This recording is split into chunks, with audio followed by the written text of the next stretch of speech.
Muy buenas noches. Bienvenidos al Centro León. Muchas caras conocidas, algunas caras que no conocemos, y entonces les decimos mucho gusto. Qué bueno que están aquí con nosotros. Esta noche vamos a tener le hemos llamado coloquio, porque esperamos que sea una conversación. A veces cuando se dice conversatorio, resulta que es una persona hablando. Nosotros queremos realmente tener un diálogo con todos ustedes sobre un tema que se enmarca en lo que para el Centro León es el mes de febrero, que es el mes de la patria. Donde hay un conjunto de actividades que se diseñan para conmemorar este mes en que celebramos la fecha de la independencia nacional. Y en ese marco pensamos en un momento determinado incorporar este encuentro que ya nos había sido propuesto desde el mes de septiembre, octubre, y lo estuvimos postergando por diferentes razones hasta que encontramos la oportunidad idónea, que es este mes de febrero, para hablar sobre el origen y evolución del escudo dominicano, las causas y las consecuencias. Y es interesante porque casi siempre que se habla de los símbolos patrios, se hace referencia a la historia, es decir, cómo surgen los símbolos patrios. Pero los símbolos también producen interpretaciones, producen posiciones, crean diferentes lecturas. Y de eso se trata cuando hablamos tanto del himno nacional como del escudo nacional, no solo dominicano, sino de cualquier país. Para ello, está con nosotros Guido Rigio Pou, que yo estoy seguro que todos ustedes conocen. Pero, como tenemos que cumplir ciertas formalidades, pues vamos a decir algunas cosas sobre él. Tendremos que decir que nació en Santiago de los Caballeros, algo que ya es absolutamente conocido, hace algunos años, en el año 1949. Es decir, estamos hablando del último año de la primera mitad del siglo XX. Si se dice así, parece mucho tiempo. Yo estoy seguro, dentro de un rato van a haber unos estudiantes del liceo aquí acompañándonos que están en camino. Yo estoy seguro que si esos muchachos se enteran de ese dato van a decir que Guido nació hace mucho tiempo, porque el tiempo de la edad es algo relativo, ¿no? A mí me parece que es un muchacho, nació el mismo año que yo, o sea que no hay diferencia, pero para un joven, lo que quiere decir que en esa vida, desde el último año de la primera mitad del siglo XX hasta ahora, hasta el año 2015 del siglo XXI, Guido Rigio ha podido desarrollar una vida de formación, una vida de producción de conocimiento que deja una huella en las ciencias sociales y humanísticas de la República Dominicana. Es licenciado en Economía, magna cum laude, en la Pontificia Universidad Católica Madre y Maestra, es poeta, es escritor, ha dictado innumerables conferencias sobre diferentes temas vinculados esencialmente o mayoritariamente a las ciencias sociales y a las humanidades, a la cultura en general. tiene a su haber creativo el haber publicado también numerosos ensayos y artículos sobre temas diversos: economía, literatura, política, historia, crítica social en general, en importantes diarios nacionales, tanto impresos como digitales, y en los últimos años ha sido colaborador permanente de un diario digital importante para todos nosotros, que es acento.com.do. También Guido es cofundador y activista del Foro por un Estado Laico Eugenio María de Hostos, que es, no sé si llamarle un movimiento o una organización, que se encamina a exigir en el Estado Dominicano la práctica aconfesional que está referida en la Constitución.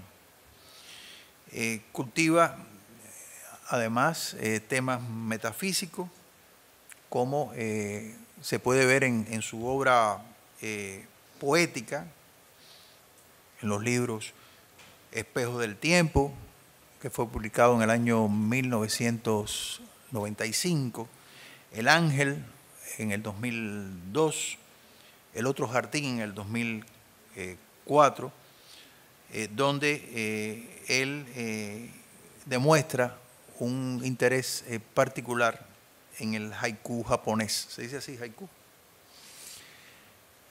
Recientemente, Guido publicó un ensayo que resultó muy polémico, titulado La historia al revés, que está aquí a disposición de ustedes a la entrada de este salón de actividades, donde de manera muy acuciosa revela algunos acontecimientos de la historia dominicana que por alguna razón o por diferentes razones no han sido manejados en la historiografía que generalmente se conoce.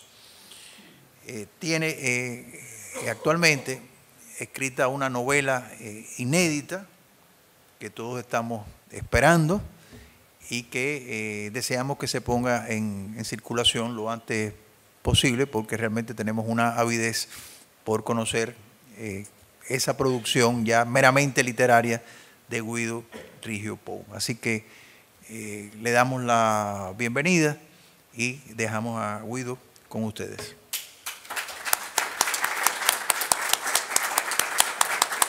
Buenas noches a todas y a todos. Muy contento de verlos aquí acompañándonos en este coloquio. Vamos a hacer la presentación de unos temas, del tema completo. Lo preparé para ser leído, para no perder tiempo en la exposición, para que haya más chance en el diálogo, en la segunda parte del diálogo. Le damos las gracias al Centro León, en la persona de Luis Felipe, por habernos invitado, y queremos hacer notar la presencia en nuestro público de Miguel Estrella Gómez, que se encuentra aquí con nosotros, que es el autor de este libro que ha servido de base al estudio, al tema que presentamos hoy. Ahí está don Miguel, bienvenido y gracias por acompañarnos. Así que pasemos a presentar el tema rápidamente. Se trata del origen y evolución del escudo dominicano. Vamos a hacer un recuento sobre este tema. Vamos a ver las causas y las consecuencias. Muchos dominicanos ignoran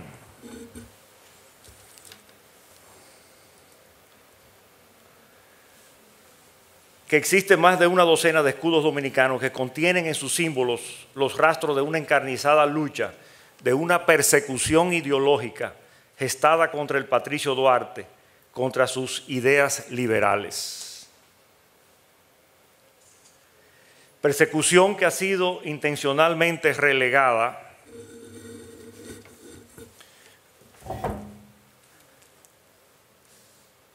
y ocultada por los sectores clericales criollos para evitar que se conozca la ideología liberal que sustentaba Duarte, nuestra verdadera identidad nacional.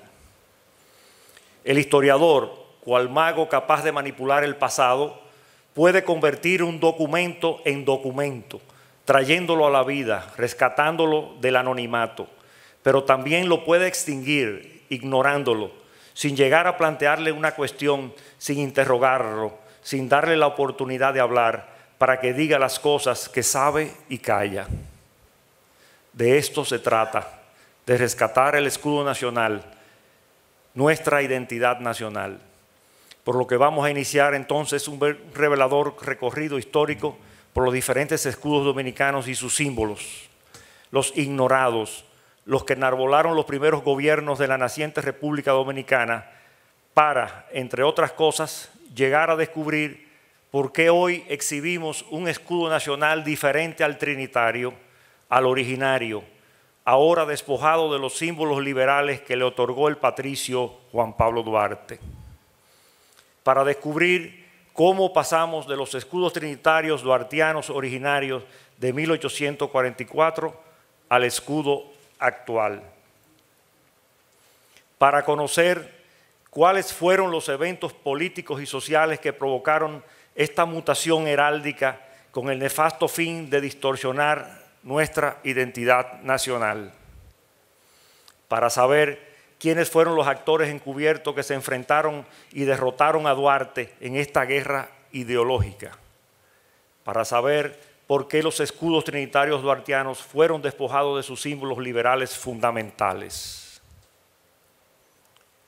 Para saber cuáles fueron los grupos que desde entonces y hasta hoy se han dedicado a ocultar los episodios históricos que provocaron la eliminación de los símbolos liberales de los escudos.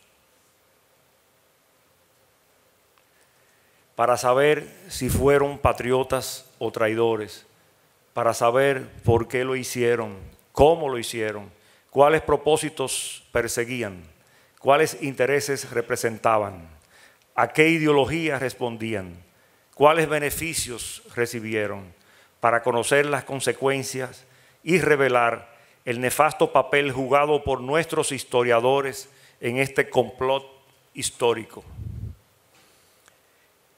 Identifiquemos ahora en estos escudos trinitarios de 1844 dos reconocidos símbolos liberales anticlericales repudiados por la Iglesia. El gorro frigio, ese que vemos acá, y el oróbolo o la serpiente masónica que se come su propia cola.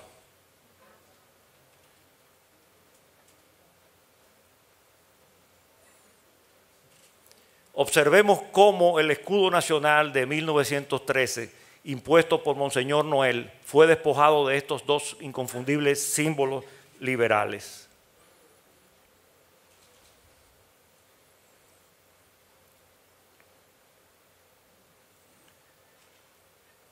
El que fue tomado de modelo para confeccionar este escudo nacional de 2010, el hoy vigente.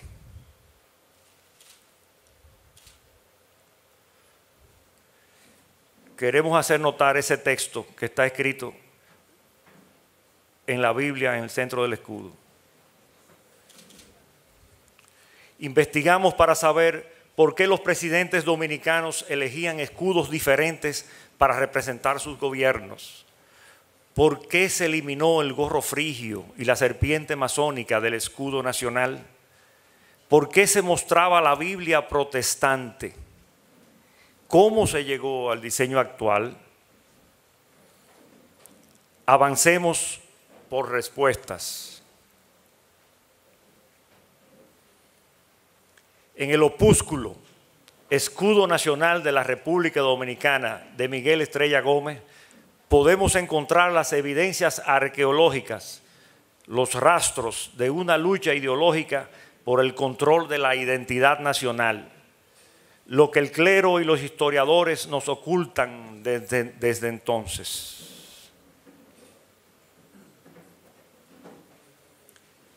El autor dice que en el texto de la Constitución de 1844 se describió un escudo con el emblema de la libertad, es decir, el gorro frigio de los trinitarios, y que se habló del libro de los evangelios abierto, no de la Biblia.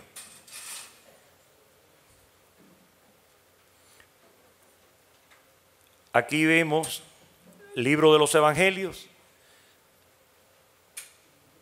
y se ve el emblema de la libertad.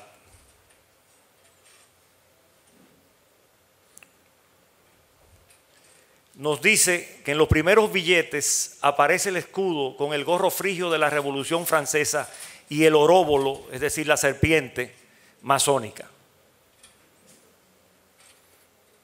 Aquí dice la serpiente que se muerde su propia cola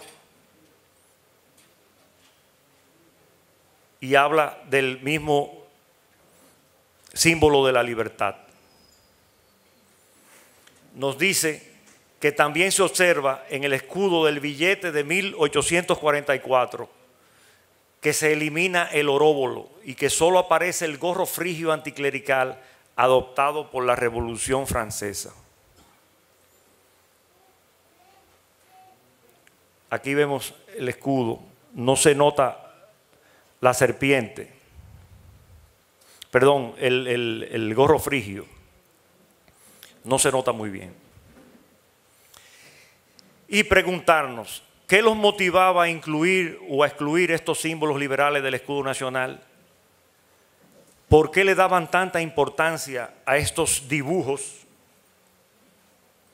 Sin embargo, para comprender lo sucedido, es necesario poner el tema en perspectiva y recordar que la fundación de la Iglesia de Roma surgió en el año 325 durante el Concilio de Nicea, que organizó el emperador Constantino, asumida luego por el Estado romano como su iglesia oficial, la que desde entonces fungió como aliada del absolutismo, como socia de una monarquía dominante que aplastaba las libertades y los derechos del hombre.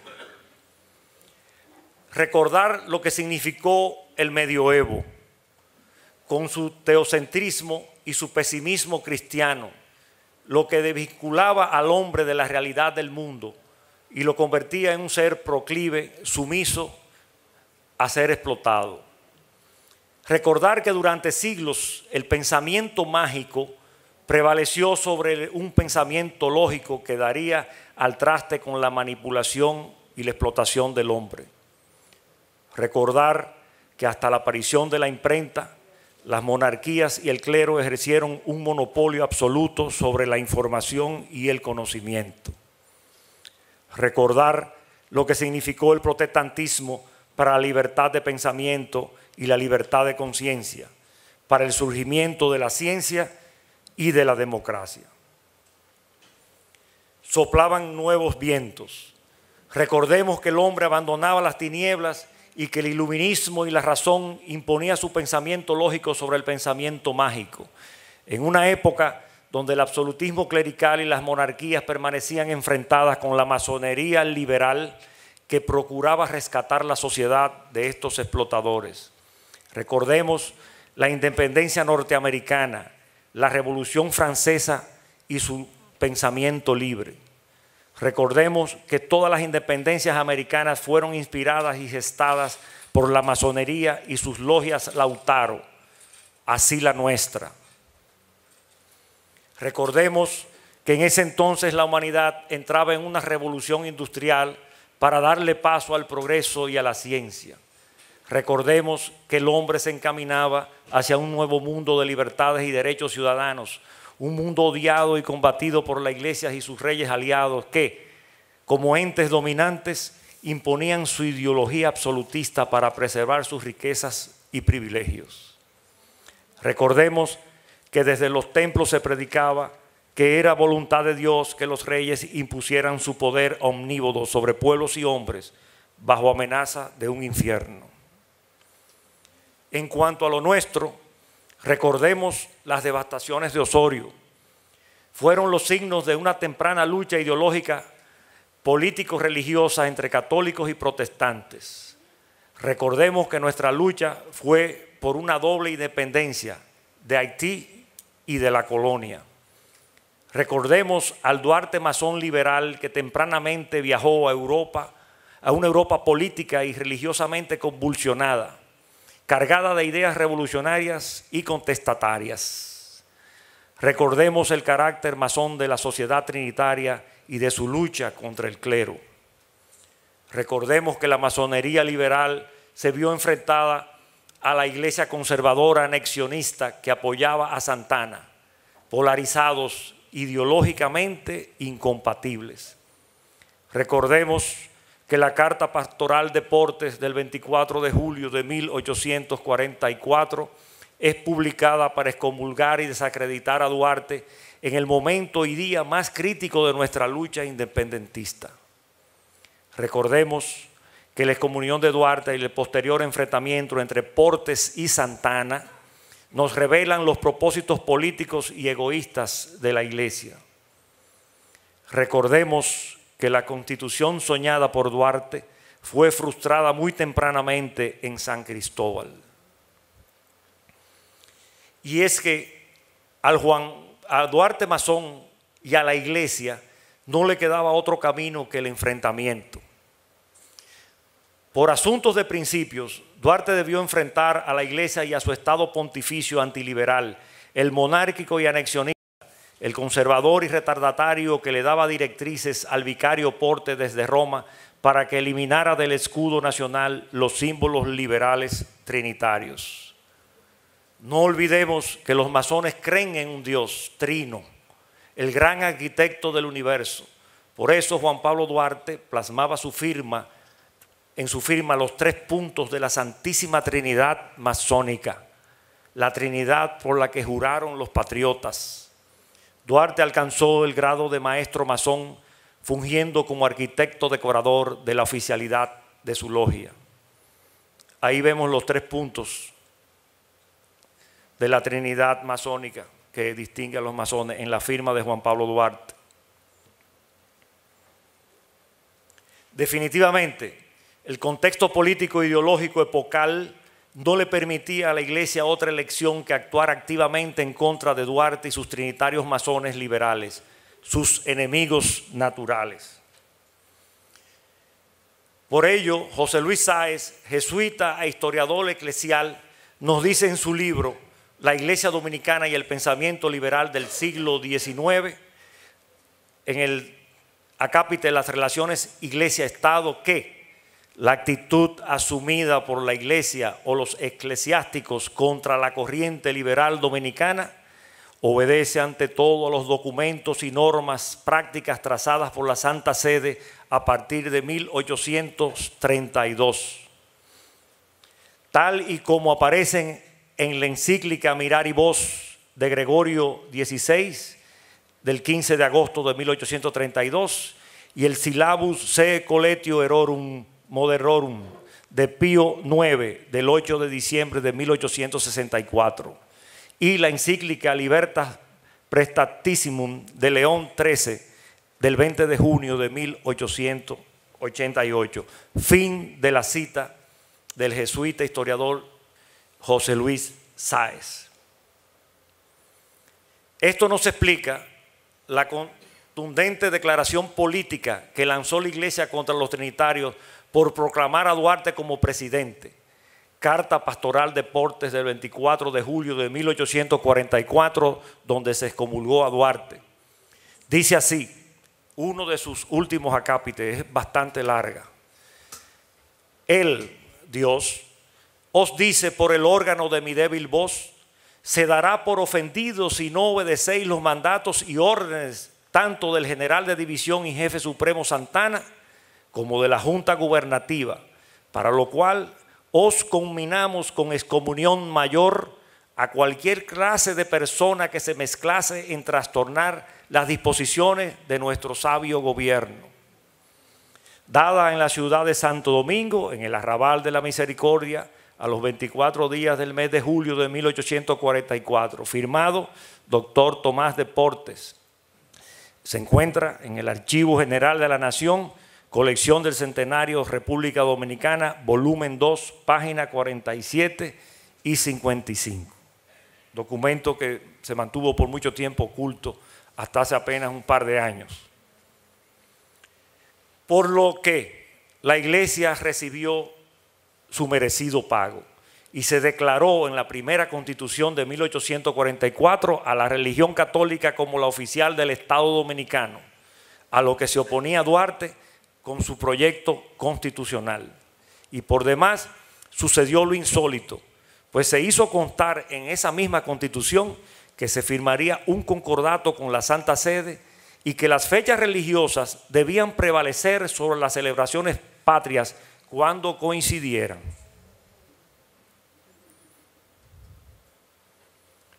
Como vimos, los símbolos liberales de los escudos trinitarios fueron excluidos del escudo nacional actual. Gorro frigio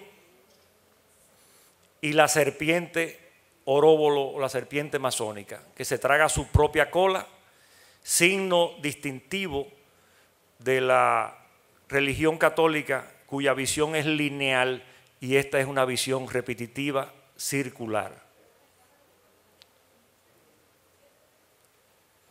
Aquí vemos en uno de los escudos liberales de 1844, uno de los escudos liberales de 1844, estampado en la espada de Santana. Ese es el mango de la espada de Santana. Ahí ven el gorro frigio, es uno de los dos escudos que estaba en la vista anterior, y vemos la serpiente. Santana era masón. Aquí hubo una ligazón entre la masonería y la Iglesia Católica, que la Iglesia Católica llegó a inclusive a ocultar las encíclicas que le mandaban de Roma, porque decían que aquí no era necesario combatir a los masones, porque eran gente muy tranquila que asistía a misa y comulgaban, a pesar de estar excomulgados. Aquí vemos cómo el presidente Santana, masón, usaba el otro escudo nacional liberal anticlerical de 1844 en sus documentos oficiales. Este documento es de 1847. Ahí pueden ustedes ver el escudo, la serpiente, el gorro frigio. Es el mismo escudo que mostramos en la vista anterior. Pedro Santana, presidente de la República. Era un escudo oficial. Esos escudos trinitarios fueron oficiales. Revisemos esta secuencia cronológica de escudos nacionales para tratar de identificar los símbolos liberales que plasmaron en ellos Duarte y los trinitarios masones que fundaron la Sociedad Trinitaria.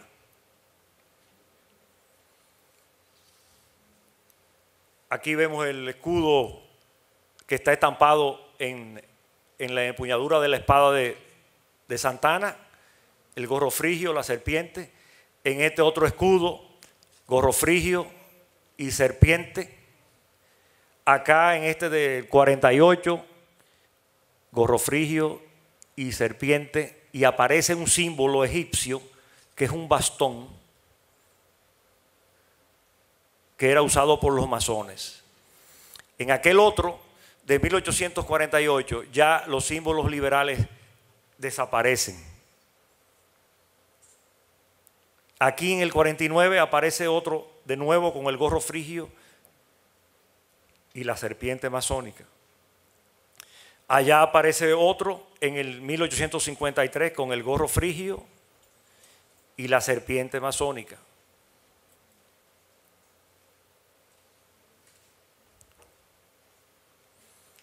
Acá en el 1857 aparece otro escudo también con la serpiente. El gorro frigio debe estar por acá, pero no se nota bien. En el 60, otro escudo con el gorro frigio y la serpiente masónica. En el 1866, otro escudo con el gorro frigio y la serpiente masónica. En el 87, otro escudo con el gorro frigio, la serpiente masónica. Nótese que ya el gorro frigio está sobre la Biblia, o mejor dicho, sobre los evangelios. que era textualmente como se decía. No se sabía cuál evangelio era. Llegaron a aparecer varios evangelios. Esa Biblia después veremos que es la Biblia protestante, no es la Biblia católica. Llámese una Biblia de herejes, usada por los herejes, condenada por la iglesia a quien la leyera. Aquí vemos otro escudo ya solo con el gorro frigio en el 1870. Aquí vemos en el 74 un escudo despojado de la serpiente y del gorro frigio.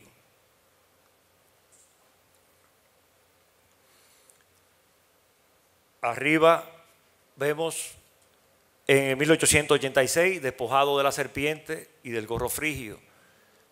Lo mismo del 89. Aquí en el 1898 aparece de nuevo el gorro frigio y desaparece la serpiente. Allá en 1905 desaparece el gorro frigio y la serpiente. Aquí en el 1909 desaparece el gorro frigio y la serpiente. Y en el 1913, que es el escudo que por decreto el presidente Monseñor Noel decretó que ese era el escudo oficial, no aparece tampoco ni el escudo, ni el gorro frigio, ni la serpiente. Es el escudo que se ha tomado como modelo para el actual. Acá vemos del 1916, sin serpiente ni gorro frigio. Allá en el 82, y eso desapareció definitivamente. Aquí en el 83, igual, desaparecido. Nótese el texto, que es amplísimo, el texto que está en la Biblia. Fíjese que en todo es un texto amplio. Pero aquí, en este escudo, que es el último escudo aprobado en la Constitución del 2010, aparece un texto que tiene dos versículos. Un versículo acá, que es el versículo 31 de San Juan, capítulo 8, versículo 31, y acá el versículo 32. Mantengan eso en la memoria, que vamos a ver ahorita de qué se trata. Perdón. Ahí hay una ampliación. Ese es el escudo. Dice capítulo 8, versículo 31, versículo 32. Y decía Jesús a los judíos que le habían creído: si vosotros permaneceréis en mi palabra, seréis verdaderamente mis discípulos. 32. Y conoceréis la verdad, y la verdad os hará libre. Observen eso y mantengan eso en la memoria. Pero, ¿por qué trastocaron tan fundamentalmente el escudo nacional? ¿Por qué se eliminaron los símbolos masónicos liberales de nuestra identidad heráldica primigenia? Veamos. El factor fundamental que define el carácter de todo conglomerado social organizado es su identidad nacional, la que se manifiesta y se define en los precisos y críticos momentos de lucha, gloria y sangre en que nace y se concreta el Estado-Nación, convertida en memoria común, en el recuerdo de sus gentes, como germen impoluto que da vida permanente al espíritu nacional originario. O sea que el asunto se está tratando de eliminar el espíritu nacional originario, el que se gesta en los precisos y críticos momentos de lucha, que ese es el original. Sin embargo, son los grupos dominantes y sus élites intelectuales los que suelen definir esta memoria, eso que han de llamar la historia, la única versión de los hechos del pasado que debe ser recordada y respetada por todos, es decir, la identidad nacional. La identidad nacional es el elemento fundamental que marca el carácter nacional, el que define y controla el grado de sumisión o rebeldía que adoptará el pueblo frente a los posibles desmanes de sus gobernantes. O sea que todo se trata de domesticar. Pero la historia es un relato, una propiedad de quienes la escriben, de quienes confeccionan los textos escolares y símbolos patrios. ¿Oyeron los muchachos allá atrás? Quienes confeccionan los textos escolares y los símbolos patrios son los que implantan su ideología, para con ellos controlar y definir la memoria nacional, lo que el pueblo debe recordar y olvidar, manipular la identidad nacional, profundizar en el pensamiento que dio origen a las acciones de nuestros héroes y antihéroes, escarbar en las ideologías que motivaron sus hazañas, es tarea urgente y fundamental para todo buen dominicano. Meditemos, investiguemos, porque lo que se ha dado a conocer como la historia dominicana contiene en sus hazañas independentistas falsas convicciones arraigadas que pocos osarían cuestionar, esencialmente en cuanto a la nefasta y determinante actividad política que desarrolló la Iglesia en contra de la dominicanidad, soñada por el patricio Juan Pablo Duarte y sus compañeros masones trinitarios, los que fueron excomulgados. Pero no nos extrañemos de una historia al revés, pues dice Will Durant, nuestro conocimiento de cualquier suceso pasado es siempre incompleto, inexacto, oscurecido por pruebas ambivalentes e historiadores tendenciosos deformados por el propio partidismo patriótico o religioso. La mayor parte de la historia es adivinación y el resto es prejuicio. Pero ¿realmente la Iglesia actuó como una institución produartiana y patriótica como ella misma anuncia y proclama con orgullo? ¿Acaso fue Duarte un ferviente católico altagraciano amado por el arzobispo Portes? Ciertamente, la Iglesia Católica sabe a conciencia que no formó parte de la sociedad trinitaria, ni compartió su ideología liberal, ni aceptó sus símbolos masónicos, ni fue altagraciano. Sabe bien que en vez de favorecer la independencia absoluta, se manifestó a favor de los propósitos anexionistas, proteccionistas y antidominicanistas conservadores de Santana, por lo que persiguió a Duarte como hereje, excomulgándolo de sus filas en una jugada evidentemente política, aunque pretenda negarlo para continuar usufructuando a su provecho la imagen impoluta del patricio Duarte. ¿Por qué fuimos engañados? ¿Por qué manipularon la historia? ¿Por qué todavía la Iglesia se niega a aceptar que cumplió con su deber al perseguir y conspirar contra Duarte? El secreto mejor guardado es el de las ideologías enfrentadas. Examinemos pues las evidencias arqueológicas que muestran el enfrentamiento político e ideológico que ha quedado plasmado en los símbolos y lemas anticlericales y masónicos que los trinitarios marcaron en los primeros escudos nacionales. A saber,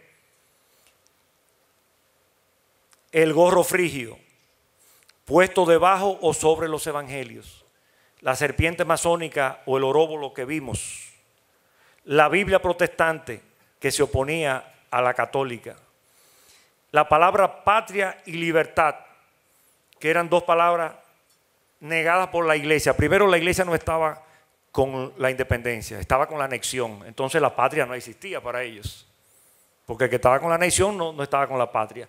Y libertad es la palabra más odiada por toda monarquía y absolutismo, el que representaba a la Iglesia. Y Dios, que es el Dios de todos. Nadie se puede apropiar de ese Señor. Y los masones introdujeron eso en el escudo porque son creyentes. El bastón egipcio, que solo vimos en el escudo trinitario de 1848, y una cadena que usan los masones, que aparece en el escudo de 1867, que vamos a ver. Aquí está de nuevo la secuencia de los escudos que ya vimos.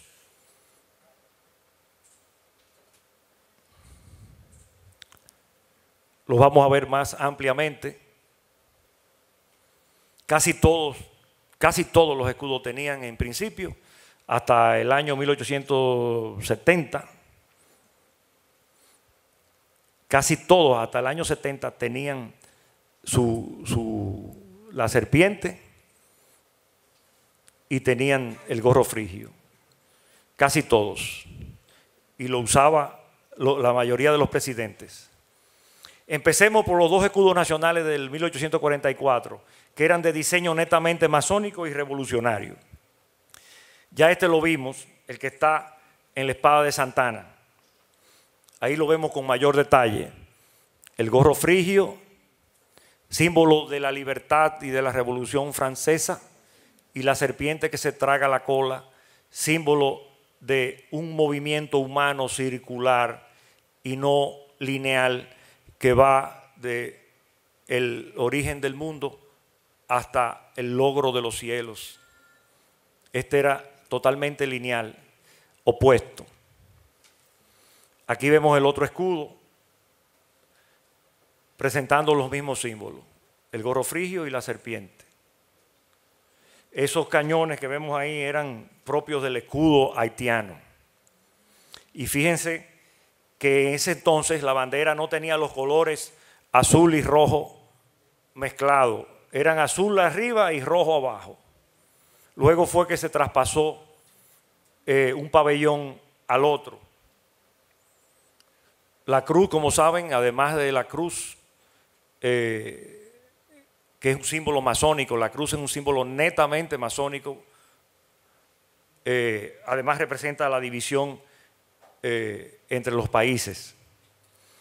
¿Por qué modificaron el escudo nacional originario? ¿Por qué no pudimos conservar el escudo original, el trinitario, cargado de los símbolos liberales y revolucionarios que inspiraron la época en que vivían los trinitarios? Veamos. Aquí vamos a ver por qué el escudo. El escudo porta el credo de la patria, la identidad nacional, el pensamiento del conglomerado social que se organiza, lo diseña y lo enarbola. Su lenguaje simbólico es más poderoso y penetrante que la misma palabra, pues, como portador de ideologías, sus símbolos representan el pensamiento fundamental de sus autores, el alma de la patria. De ellos recibimos inequívocos mensajes que nos ayudan a entender la forma de pensar de quienes los diseñan y enarbolan, la identidad nacional. En el escudo nacional originario podemos encontrar nuestro origen, la ideología liberal y humana que sustentó Duarte, intencionalmente borrada de la conciencia nacional cuando manos espurias excluyeron los códigos primigenios que los patriotas forjaron en su seno. Por suerte, todavía sobreviven numerosos escudos nacionales trinitarios, evidencias arqueológicas suficientes para demostrar que la Iglesia no puede reclamar participación patriótica alguna en las gestas de 1844 y 1865 como para pretender venderse a la opinión pública como si hubiese actuado junto y a favor de los trinitarios masones, como se le ha hecho creer al pueblo llano. Aquí viene lo que llamamos la guerra de los escudos, los rojos contra los azules. Los rojos, que eran los dos partidos, y ponemos rojos en azul y el azul en rojo. ¿Hasta cuándo se mantuvo el uso del escudo liberal? ¿Por qué continuaban apareciendo varias versiones en diferentes gobiernos? ¿Por qué del escudo nacional oficial de hoy se eliminó el gorro frigio y la serpiente masónica? ¿Por qué apareció la Biblia protestante en aquella época? ¿Cómo y por qué se impuso el diseño actual? Azules contra rojos. La persistente aparición y desaparición de símbolos masónicos en los escudos nacionales y su uso político alternado constituye un fiel reflejo de la guerra ideológica y política que se libraba entre masones liberales y católicos absolutistas, entre independentistas y anexionistas. Una verdadera guerra de los escudos, que escondía una guerra ideológica que se libraba entre liberales masones y conservadores clericales. Y así, gobiernos liberales mostraban escudos liberales. Desiderio Valverde, en el 1857, José María Cabral en el 65, José María Cabral de Nuevo del 66 al 68 y Espaillat en 1876. Eso eran netos liberales, aunque había una mezcla. Veamos ahora los escudos con más detalle. De nuevo, el escudo ya conocido con el gorro frigio y la serpiente masónica, usado por el general Santana en sus documentos oficiales. Aquí vemos este documento oficial de Santana con ese escudo que acabamos de ver. Pedro Santana, presidente de la República. O sea que no eran dibujitos, eran escudos oficiales nacionales. Eran símbolos nacionales en principio. Aquí vemos el otro escudo, que es el que está plasmado en la espada. Tiene el gorro frigio, el oróbolo y Dios, patria y libertad, lo odiado por el clero. El escudo, aquí un escudo conservador clerical sin el oróbolo ni el gorro frigio. Eso fue en el 48. Aquí también en el 48 aparece uno, el mismo que vimos hace un rato, donde aparece el famoso bastón egipcio. Solo apareció en ese solo escudo, el gorro frigio y el oróbolo. Este bastante borroso, el gorro frigio y el oróbolo de 1849, este de 53, el gorro frigio y el oróbolo, Dios, patria y libertad, lema de los que estaban en contra de la anexión y de los que estaban a favor de la Revolución Francesa. Aquí en este otro también se ve el oróbolo de 1857. Aquí en 1860 aparece el escudo liberal con una Biblia protestante. ¿Cómo sabemos que es una Biblia protestante? Ahí dice Juanes o Jones en inglés. Jones. Las Biblias protestantes eran prohibidas. Recuérdense de las devastaciones de Osorio, que eran perseguidos todo el que tuviera una Biblia protestante. Más todavía la católica estaba prohibida de leer. Entonces la gente recurría a la Biblia protestante para recibir instrucciones, porque estaban escritas con comentarios al margen, evidentemente heréticas desde el punto de vista de la religión católica. Aquí vemos de nuevo en el 66 ese escudo con el gorro frigio sobre la Biblia, es decir, es una Biblia liberadora, no para esclavizar. La revolución protestante de Lutero, el protestantismo, fue para poder interpretar la Biblia al antojo, cada quien, con libertad. Aquí de nuevo, esa era en francés, Jean, ¿verdad? Dice Jean, el gorro frigio y la serpiente. Acá el escudo clerical oficializado por decreto por Monseñor Noel, que fue presidente de la República. Ese es el modelo que se usa ahora. Sin embargo, el texto se ve que era muy amplio el texto. Sin serpiente, ni gorro frigio, ni ningún símbolo liberal. La Biblia y los masones. Pero, ¿por qué aparecieron Biblias protestantes en los escudos liberales de los trinitarios y no Biblias católicas? ¿Qué significado tenían estas Biblias protestantes para el catolicismo romano y para los masones?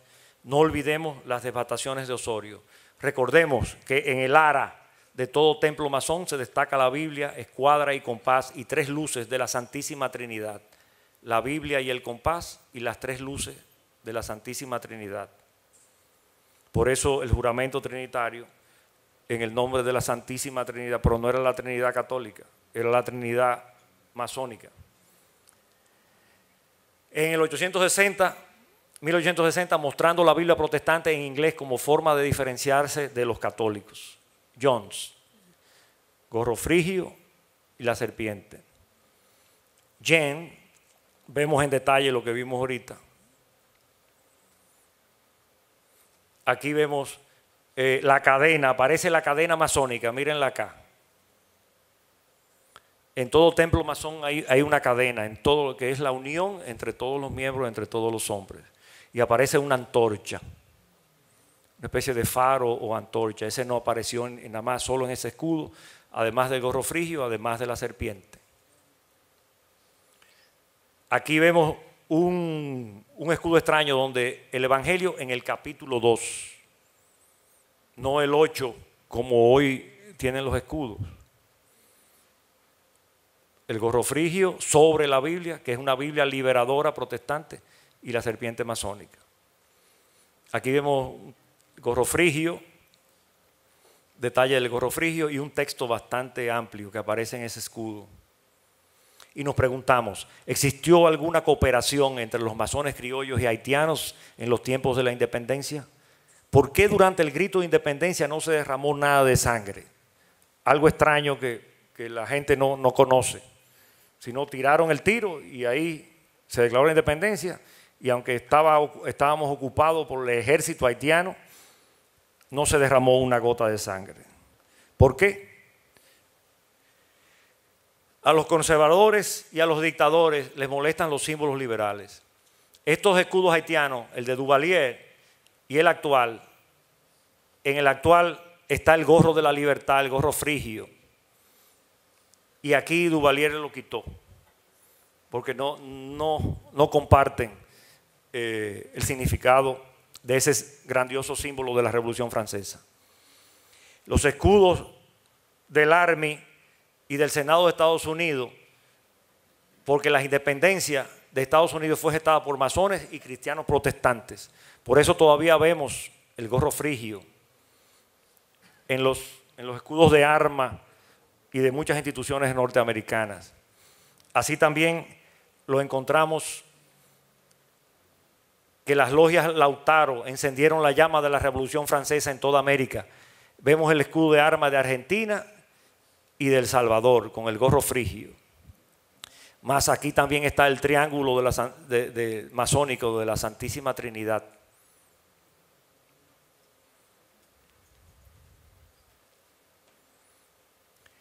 El escudo de Trinidad, donde los símbolos masones y cristianos protestantes se mezclan en las gestas libertadoras. Ahí vemos la cruz, el triángulo masónico con el ojo de Dios del gran arquitecto del universo y el gorro masónico. O sea, creo que nadie puede dudar que las independencias americanas fueron hechas por los masones. Resumiendo, desde 1844 comenzaron a aparecer diferentes escudos elegidos a discreción por cada gobernante según sus preferencias ideológicas. Pero a partir del año 1913 se impuso la uniformidad en la heráldica nacional, cuando el 6 de febrero de ese año el gobierno de Monseñor Noel impuso como oficial el escudo católico que excluía los símbolos masónicos liberales. Pero la sola aparición de la palabra libertad o patria, además de la serpiente masónica o del gorro frigio, en el primer escudo dominicano nos indica de forma irrebatible que en su elaboración jamás pudo haber participado la Iglesia Católica Romana. Podemos inferir que sus creadores fueron sujetos anticlericales o por lo menos no católicos, objetados por la Iglesia de Roma a causa del pensamiento liberal que expresaban, contrarios a sus dogmas políticos, es decir, la derecha monárquica, absolutista, y religiosos, como lo fueron Duarte y sus trinitarios. He aquí el escudo dominicano actual, ultrajado y desnudo, despojado ya de la identidad nacional, la liberal y laica de Duarte, de los dos principales símbolos liberales consagrados por los trinitarios, sin el oróboro ni el gorro frigio. Hago el llamado de nuevo al texto. Ese es el escudo aprobado en el 2010 en la Constitución última. Aquí viene el texto. Sin embargo, el fraude continúa. Cualquiera creía que ya era suficiente, pero no. El fraude continúa. Presentamos el más reciente asalto contra el escudo primigenio de los trinitarios. Atreverse a incluir en el nuevo diseño del escudo nacional oficial un versículo, el de San Juan 8:31, el que no está autorizado por la Constitución, adulterando de forma maliciosa su mandato. Ese versículo que ustedes ven ahí, el 31, la Constitución no autoriza a ponerlo en el escudo. Eso fue pasado por debajo de la mesa. Un delito de una falsedad de documento público. El fraude continúa. Un versículo inconstitucional que por demás nos endosa de un prejuicio racial y religioso, antijudaísmo cristiano, para promover y privilegiar una ideología religiosa fraudulentamente desde el mismo seno de la Constitución dominicana. Aquí está el versículo que fue pasado por debajo de la mesa, violando la Constitución y las disposiciones legales. Miguel Estrella Gómez le acredita a los trinitarios masones el haber puesto la Biblia abierta, mostrando el verso 32 de Juan, pero sin el 31 que hoy se muestra, aunque la Constitución del 2010 no lo incluye en su texto. El escudo nacional de la República Dominicana, en el centenario de la regulación del escudo nacional del 13 al 13, página 13 de febrero de 2013. Citamos: la reforma constitucional realizada en el 2010 es la única que se refiere al capítulo y versículo en que debe estar abierta la Biblia del escudo nacional.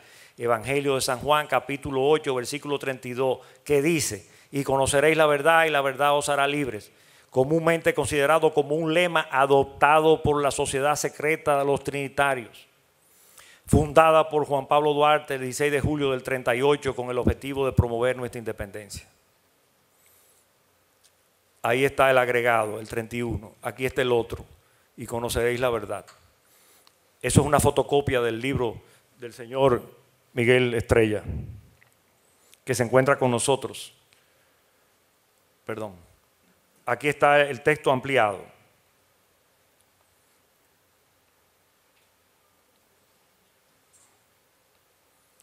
Pero entonces, si la Constitución del 2010 solo dice que el escudo, y estamos citando el texto de la Constitución, lleva en el centro la Biblia abierta en el Evangelio de San Juan, capítulo 8, versículo 32.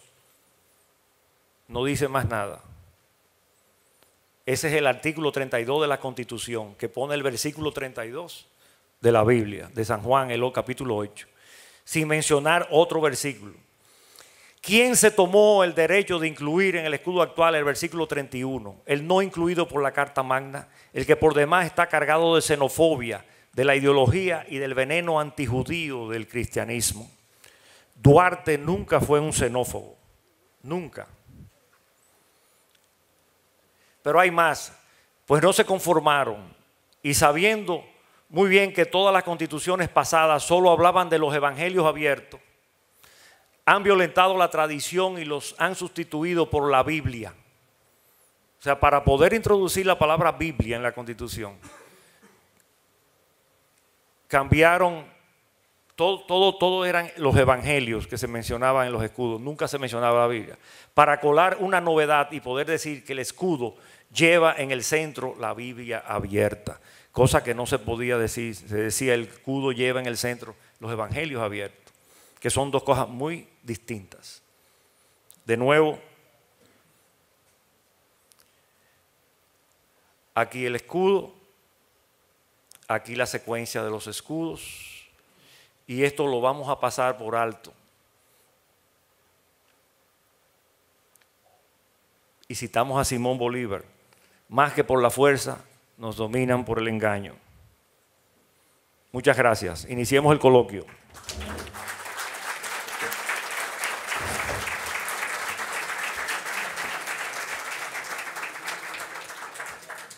Bueno, pues agradecemos a Guido esta polémica y controversial interpretación de la evolución del escudo nacional, que obviamente puede tener otras interpretaciones, otras lecturas, y justamente para esto es que estamos en este coloquio.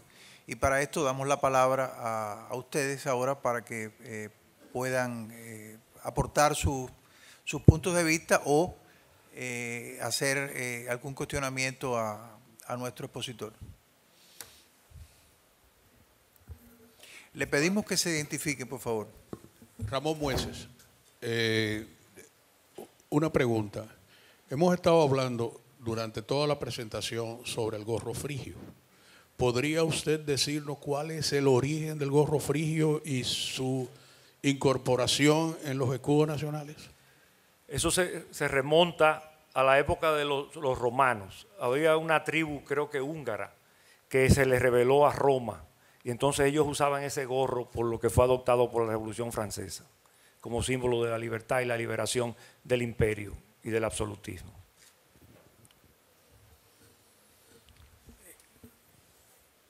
Cabral.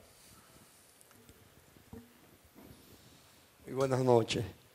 Yo no he estudiado, aunque he conversado varias veces como historiador, el asunto de la continuidad de los escudos y sus transformaciones. Pero sí hay algo común en esto de omitir, y ahí es donde quiero acercarme. Estudiando a Duarte, de Duarte hay omisiones garrafales en la historia dominicana. No la conocemos. Fíjense qué coincidencia. No solo por el problema de los masones, porque todo el mundo sabe que la francmasonería en América fue un símbolo de libertad contra el imperio español. Lo usaron tanto franceses, donde había influencia francesa, o viceversa, donde había influencias inglesas. Pero lo que yo quiero destacar es que aquí hay que revisar la historia.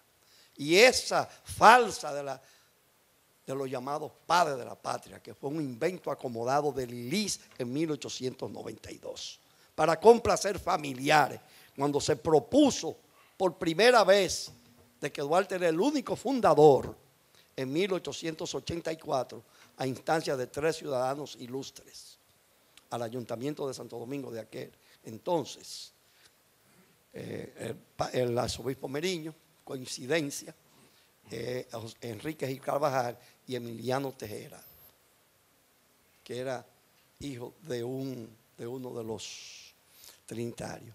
Pero hay otro elemento más tan fundamental como eso, en esto de omisiones, y es que ciertamente habían influencias masónicas, pero no todos los trinitarios eran masones, ni tenían influencia, aunque sí tenían idea de libertad, de soberanía, pero sobre todo amparado en el concepto de separación con la República de Haití, porque estamos usando dos vocablos diferentes. Separación es una cosa e independencia es otra. Independencia generalmente proviene cuando un pueblo lucha contra un imperio determinado.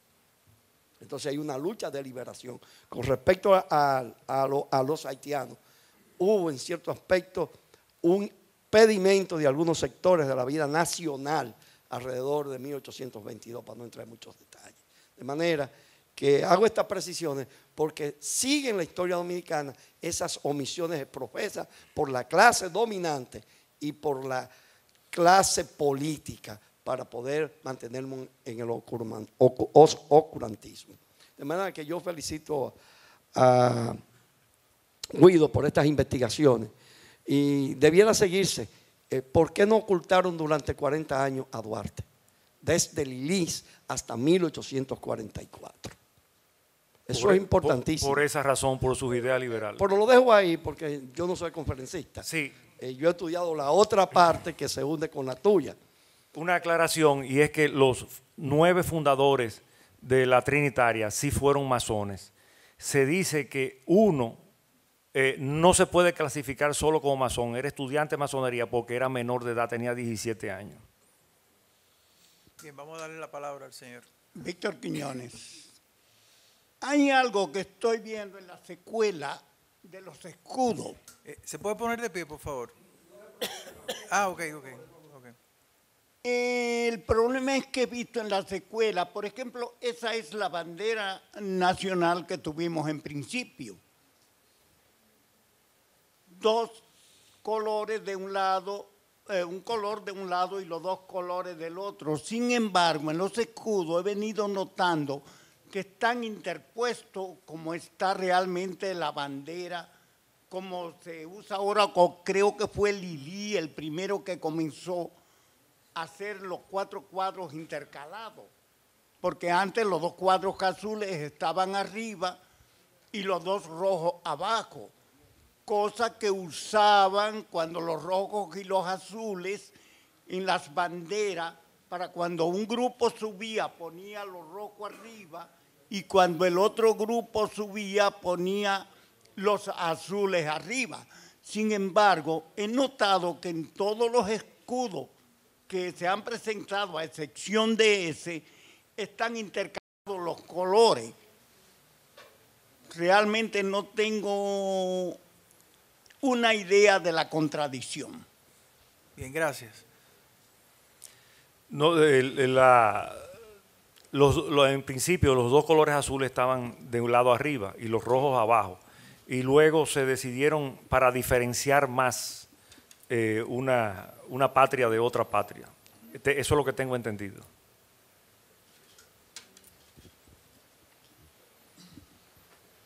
Hubo una pregunta que usted hizo ahorita, soy Wilkin Castillo. Desde mi infancia me he preguntado, ¿por qué simplemente por un disparo los haitianos que estaban aquí salieron huyendo y no hubo ninguna sangre, ni muertos, ni una galleta ni siquiera? Entonces, en todas las otras revoluciones o independencia hay... Entonces esa parte para que me la aclare un poquito. Lo que sucedía era que los masones tuvieron que ver mucho con la revolución haitiana. Entonces los masones de Haití fueron los que fundaron la masonería dominicana y eran compañeros masones, fráteres masones. Eso tiene un gran significado. Entonces en ese momento en Haití se vivía una situación muy difícil y había muchísimos haitianos conspirando contra el gobierno haitiano, que en ese momento lo tomó, creo que fue Boyer. Entonces, cuando Boyer dio el golpe de Estado en Haití, los planes de los masones de aquí que estaban de acuerdo con que esto se independizara, con los masones de allá. Los masones de Haití le querían la independencia dominicana porque son gente que piensan liberalmente o no lo son. Eran gente razonable. Y por eso fue que no se tiró ningún tiro. Porque los guardias que estaban aquí eran masones, amigos de los mismos masones trinitarios. Y esa es la explicación que nunca se dio porque se ocultaba el hecho de la masonería. Eso se buscaba de ocultar sobre todas las cosas. Sin embargo, el gobierno haitiano reaccionó posteriormente de forma muy, muy enérgica con la invasión que dio al traste con la batalla del 19 de marzo y con la batalla del 30 de marzo de aquí de Santiago. Porque Boyer le dio un golpe de Estado a los liberales que estaban en Haití antes de la independencia dominicana. Y ahí hubo un cambio de política de los haitianos y lo cogió un gobierno absolutista como el de Boyer y persiguió a los masones haitianos. Y ahí fue que cambió la situación. Y por eso entonces las invasiones y eso. Pero los masones haitianos estaban de acuerdo con la independencia de los dominicanos. Se dice que no con la independencia como la concebimos, pero querían que de alguna manera se dividiera ese dominio haitiano, se fuera ese dominio haitiano de la República Dominicana. Ellos tenían esa discusión entre ellos, lo que terminó indudablemente con la invasión haitiana al Haití ser tomado por una mentalidad absolutista y dictatorial como la de Boyer. Ok, el señor y después Carlos Andújar. Félix Polanco, usted explicó hace un momento que esos cañones eran símbolos del escudo haitiano.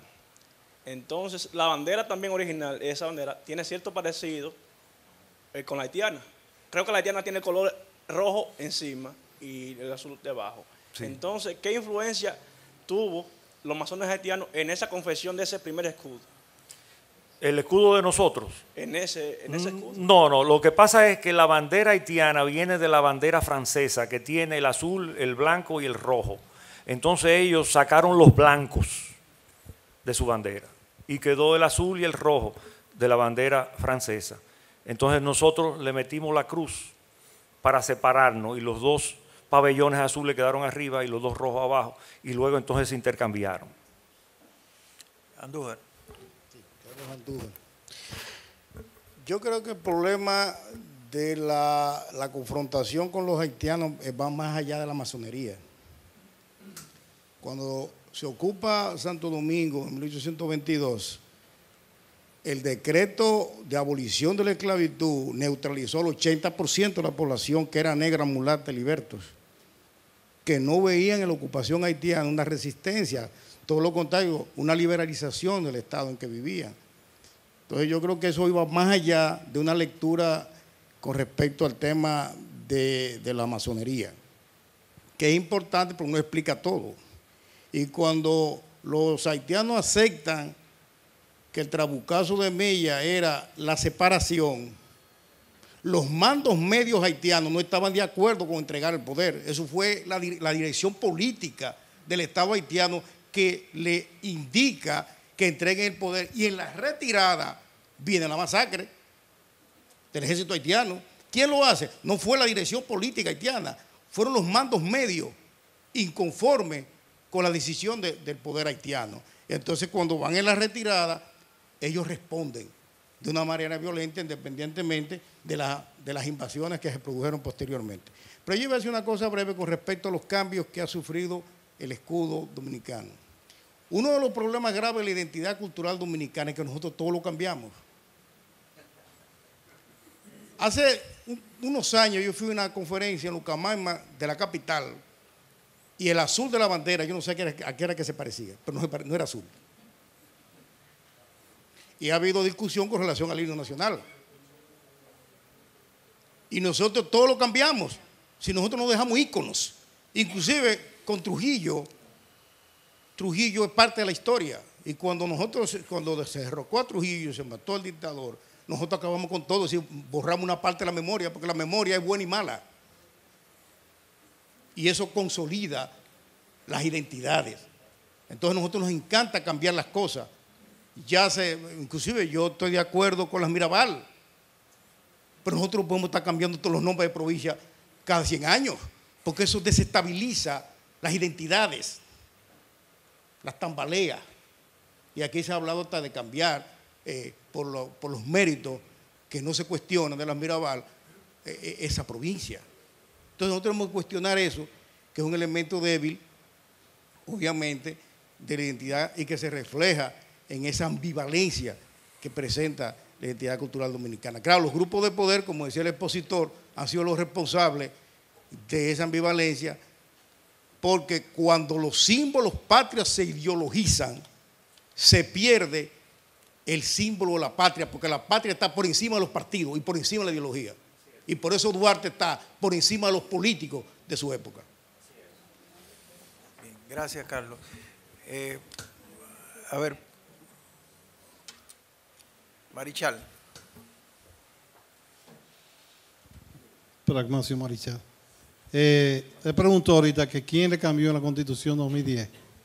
En estos días en la Z, Carlos Peña, el ingeniero Carlos Peña, que es de los locutores ahí, de los periodistas de la Z, dijo que él, cuando era diputado, fue que hizo ese cambio. Que él cambió todo eso, que todo lo que ha escrito ahí, que él lo puso porque no estaba, y él le puso lo que tenía, le puso la Biblia y le puso todo eso. Estos días lo dijo la Z. Sí, yo escuché a don Carlos Peña. Él dijo que él sugirió, que lo escuché a usted también, que sugirió que pusieran la Biblia, porque era evangelio que decía. Sí, vamos a darle la palabra a Estrella y después a Marlon, que lo está levantando por ahí. Bueno, quizá lo mío sea un poquito más extenso, porque tengo obligatoriamente que explicar de dónde surge la idea de la colección del escudo. En el año 1900, exactamente, Quique, de aquí de Santiago, hace mucho me fui a Santo Domingo. En el año 1981, a mí me correspondió el honor de dirigir o hacer el diseño de las monedas de ese año. ¿Qué sucede? Cuando voy a poner el escudo, me encuentro que el escudo que había era completamente asimétrico, no tenía asimetría. Me puse a investigar, no aspecto histórico, sino más bien de diseño, y me encuentro que no había en nuestro país un decreto o una ley que no fuera la de 1913 que estableciera las proporciones que debía tener el escudo. Fue el decreto de Monseñor Noel en 1913, el 6 de febrero precisamente. Entonces, buscando, nos encontramos más atrás que entre 1844 y 1908, las constituciones dominicanas nunca describían un escudo que no fuera este, que son más bien armas nacionales, o sea, un emblema nacional. Recuerden que escudo es algo que viene de muy antiguo, donde aparece la figura esta del escudo, que le voy a explicar de dónde viene el dominicano, que muchas veces no sabemos. Entonces, Carlos Peña, y viniendo a la... él fue diputado, es religioso, y se le ocurrió decir que él era el único dominicano que se había preocupado por poner la Biblia en el escudo. No, siempre, como usted dice, siempre ha aparecido el Evangelio. Nunca, absolutamente en ninguna parte, aparece el Evangelio abierto en un versículo u otro. Nunca aparecen letras, solamente rayitas. No hay texto. El único que dice un texto es en 1916, en la Constitución del 16, que dice Evangelio según San Juan, capítulo 13. Y la Constitución del 16, como ustedes saben, producto de la ocupación norteamericana, no entró en vigencia. Entonces, ese es el único que dice capítulo 13. En 1900, yo desde el año 83 he venido propugnando porque se regularice el uso del escudo y el diseño del escudo. El escudo que queramos, el escudo del 13 o el escudo a mí me fascina estos diseños de la Primera República. Pero está mutilado sin los símbolos originarios. Sí, pero ¿de dónde viene eso? Bien, le voy a explicar de dónde viene. En 1848, aquí se mandaron a imprimir unos billetes en Estados Unidos. 1848, que es el primer escudo que ustedes han visto ahí, que aunque no se ve, no se nota mucho, pero tiene el gorro frigio. Sí, el del 48 tiene el gorro frigio. Aparecen los billetes de 2 pesos y 1 peso. Ese fue el modelo que después, en el 1857, se le agregó el uróboro o uróbolo. Se mantuvo así hasta el finales del siglo XIX. Cuando estamos haciendo, y volvemos ahora a las monedas del 82, cuando estamos haciendo el diseño para las monedas, más bien técnico, no teníamos otro escudo al que recurrir que alegar de ese momento, que es de 1913, con algunas variaciones mínimas en el diseño, pero no son fundamentales, es exactamente lo mismo, lo único que hay una diferencia de proporción. ¿Y por qué de proporción? El decreto de 1913 incluye un escudo dibujado por el ministro de Relaciones Exteriores de ese momento, Casimiro de Moya, y un diagrama con las proporciones, y establece cuáles son las proporciones. Pero cuando tomamos el diagrama y llevamos el escudo que sirve de modelo, no cumple con las características. O sea, usted lo pone y no está. Entonces dijimos, bueno, siguiendo las proporciones establecidas en ese decreto, vamos a mejorar el diseño, o sea, en cuanto a limpieza. Y eso hicimos para la moneda del 83. Constantemente hemos estado tratando de que se establezcan las características fundamentales, la verdadera del escudo, desde el punto de vista heráldico. Pero desafortunadamente en nuestro país, ustedes saben cómo es. Entonces, en el 2001, por fin, ya próximo al 90 aniversario del escudo, conseguimos que se formara en la Secretaría de las Fuerzas Armadas una comisión por disposición del presidente Hipólito Mejía y por Soto Jiménez, que es un amante de la historia, y se estableció la característica para regularizar los símbolos patrios. Se llama de protección y rescate de los símbolos patrios, no para hacer un escudo diferente ni nada por el estilo, sino sencillamente lo que estaba. Entonces, en una de esas reuniones, uno de los distinguidos miembros de esa comisión recomendó que como no había nunca un texto en el escudo, que por qué no se ponía, a juicio de él, por qué no se ponía el texto que se consideraba que era de lo trinitario, y conoceréis la verdad, y la verdad te hará libre. Ahí se puso, pero para llevarlo a la aprobación de la Asamblea Nacional. Entonces, ¿por qué el artículo 31? Si se dan cuenta, ahí no primó absolutamente nada de pensar en una cosa u otra, sencillamente es estético. Debíamos poner en la página principal, que es la que está de frente, el artículo 32. Pero si poníamos el artículo 32 solamente, se iba a ver completamente vacía. Hay versiones, y yo tengo la versión y se la puedo conseguir, pero no quedaba bien. Entonces, pero es una violación a la Constitución. No, ahí va. Al contrario. No, realmente no. Realmente, ¿por qué razón no es una violación a la Constitución? La Constitución de 2010 se mandó el escudo al Congreso para que ellos describieran, pero realmente no es la Constitución la que debe describir el escudo. Es una ley de símbolo patrio que establezca las características de cada uno de ellos y diga, son tantas ramitas de laurel, tantas hojas de tantas cosas. O sea, la descripción jerárquica de esto. La Constitución es muy general. La Constitución dice lo principal, lo que debe ser. El escudo ya estaba diseñado así, se le mandó a la Constitución y allá, en el Congreso, pusieron la Biblia. Después me enteré que lo había sido por parte de Carlos Peña, aunque originalmente estaba la palabra Biblia, decía o debía decir la Santa Biblia, pero eso no aparece en el escudo.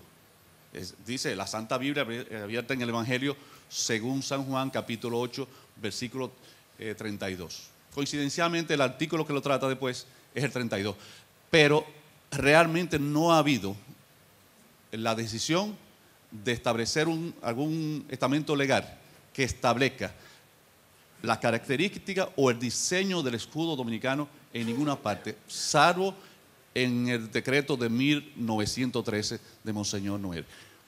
En cuanto a los colores, que se habla mucho de cómo debe ser y desde cuándo, realmente vienen, estos escudos vienen de documentos oficiales.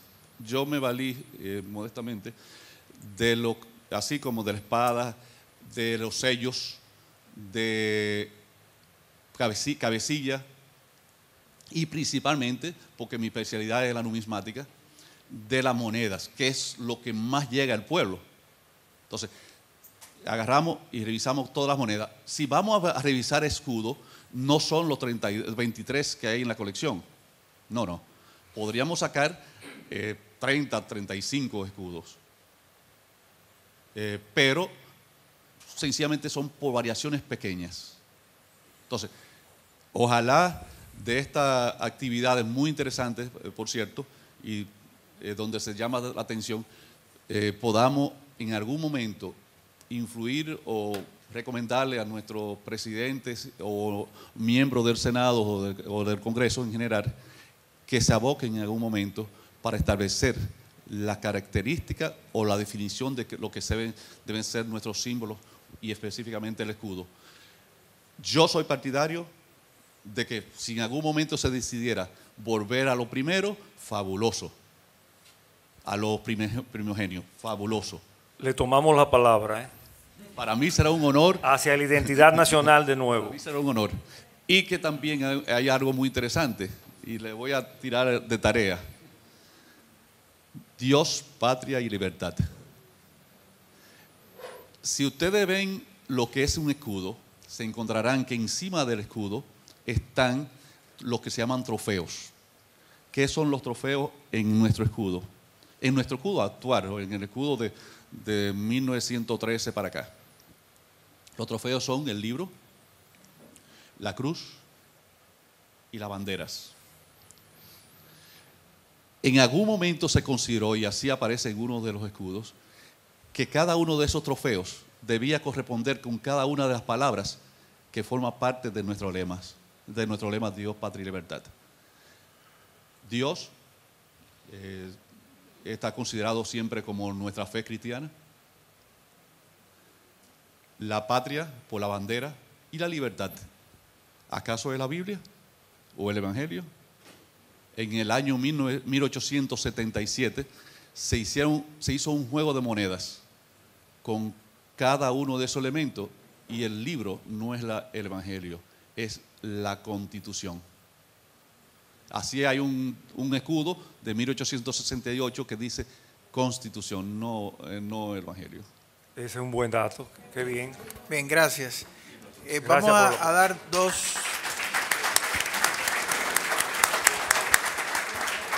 dos últimas intervenciones, una a Marlon y otra acá, una tercera y allá. A Marlon, el señor. Bien, con relación al gorro frigio, no ha desaparecido por completo de los símbolos nacionales en un sentido, porque hay un monumento a los héroes de la Restauración aquí en Santiago, en el Parque Duarte, el primer monumento que se llamó así, que tiene su cúspide un gorro frigio. Así que cuando usted visite el Parque Duarte y lo vea, es una especie de fuente, un obelisco, exacto, tiene el gorro frigio en el extremo.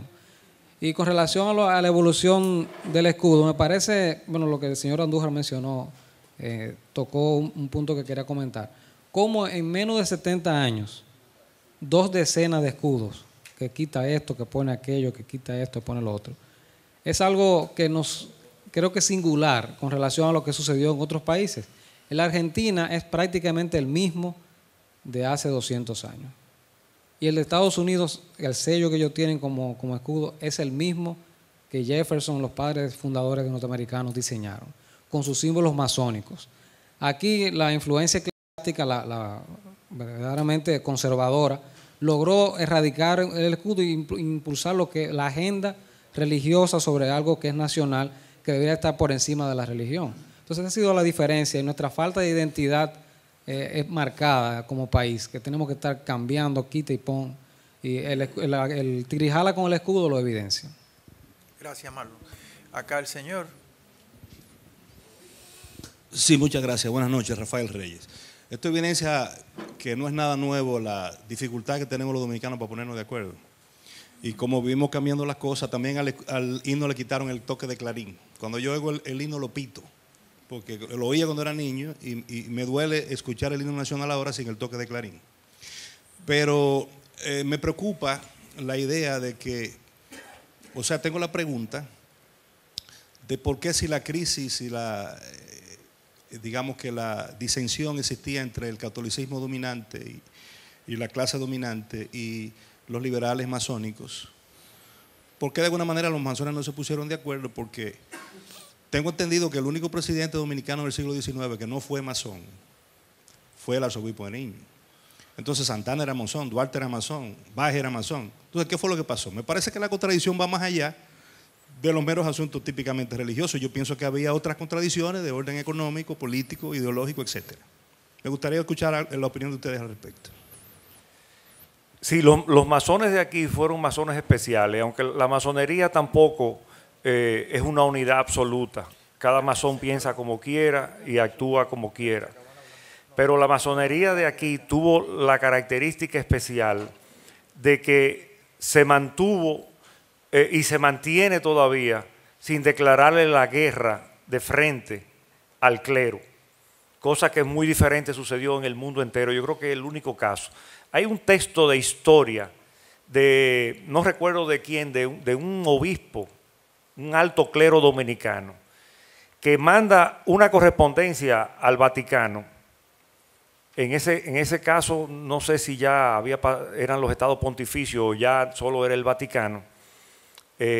Manda una correspondencia diciendo por qué no se leyó la encíclica Syllabus o una de esas encíclicas, que no hubo necesidad de leerla, que si se leía aquí lo que se hacía era que se alborotaban las avispas. Pues los masones van a las iglesias y comulgan. Así que dejemos a los masones tranquilos, que aquí no hay problemas, porque fue una encíclica contra la masonería. Y aquí eso no se leyó. Y allá en Roma se aceptó. Con mucha razón tenía el obispo en no alborotar las avispas, porque aquí la masonería convivió y convive todavía con la iglesia, que es un fenómeno extraño, que yo particularmente le enrostro a la masonería, porque ideológicamente son dos cosas incompatibles. Lo saben los masones y lo sabe el clero romano. Sí, hay algo interesante en lo que usted dice. Los procesos históricos no están determinados por un solo factor. Es decir, las causas que motivan los procesos históricos son multifactoriales. Obviamente hay circunstancias en que una de esas causas es preponderante, es determinante, pero no deja de ser no es la única. O sea, hay muchas causas que convergen. En algunos de nuestros países, en América Latina, obviamente en algunos no, en la mayoría de los países de América Latina, la masonería tuvo un rol importantísimo, protagónico en los procesos de independencia.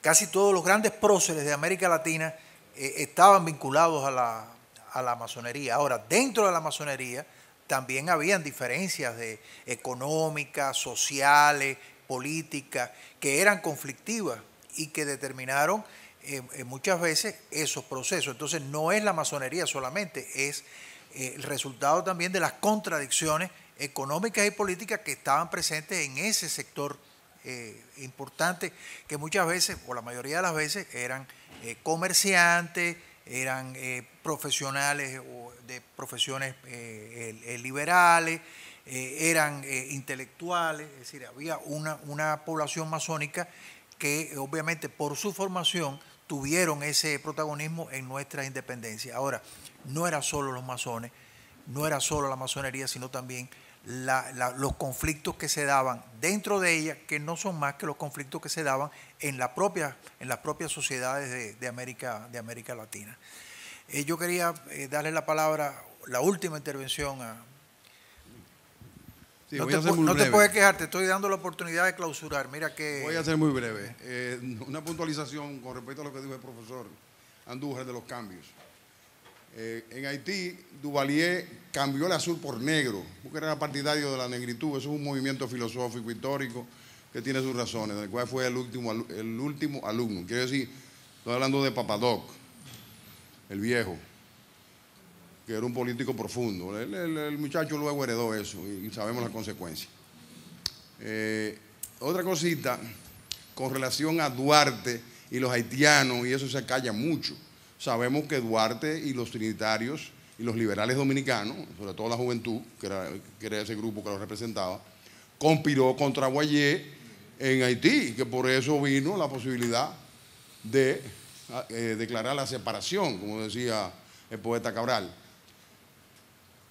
Se habla del Duarte, nuestro padre de la patria, los críticos afeminados, que no era un hombre de armas, y era militar del regimiento Santo Domingo del ejército haitiano, era oficial, alto oficial, no sé si coronel o qué cosa. Equivalente a teniente. ¿Llegó a? A teniente. Teniente, ok. Entonces, eso hay que verlo de distintos puntos de vista. El Duarte católico que siempre nos presentan, no hay pruebas de eso. El cristiano, lógicamente, sí. La Augutísima y el juramento. Pero para no alargarlo, quería esa puntualización de los cambios que dice Andújar. No solamente son aquí, en todas partes del mundo existen. Aquí nos gusta cambiar más de la cuenta. Eso es cierto. Pero, por ejemplo, el asunto de los colores, que si venía de Haití, no venía de Haití, lógicamente, como dijo Guido, eso es de la Revolución Francesa, pero los blancos había que sacarlo. Amén. Gracias. Bueno, yo quería decir lo siguiente. Como todos los espacios del Centro León, es un espacio para dialogar, es un espacio para confrontar ideas de manera abierta, de manera respetuosa, para el ejercicio de la democracia. Creo que esta noche hemos tenido ese ejercicio de forma muy significativa. Guido nos ha traído un tema que nos ha provocado la reflexión y que nos ha invitado a profundizar sobre cosas que a veces aceptamos porque nos las imponen, nos las transmiten a través de la educación y la incorporamos sencillamente. Cuando reflexionamos sobre ella, nos damos cuenta que hay muchísimos aspectos que están relacionados a estas construcciones simbólicas que pueden ser cuestionables y que ameritan una reflexión y una lectura muchas veces personal de estos símbolos que se imponen como símbolos nacionales. Quiero agradecer a Guido el habernos propiciado esta noche de reflexión, el habernos inquietado, el habernos retado a seguir reflexionando y profundizando sobre estos temas. Creo que de eso se trata. Creo que un país que avanza es un país que está inquieto, es un país que no se conforma, es un país que quiere conocer más, que quiere profundizar más, que quiere ser más consciente de sí mismo, y estas reflexiones ayudan a eso. Gracias, Guido, gracias a ustedes por habernos acompañado, y quería invitarlos a cerrar el mes de la dominicanidad el próximo jueves, pasado mañana, con un conversatorio sobre Manuel del Cabral, que hemos denominado Antillanismo y Dominicanidad. Así que muchas gracias.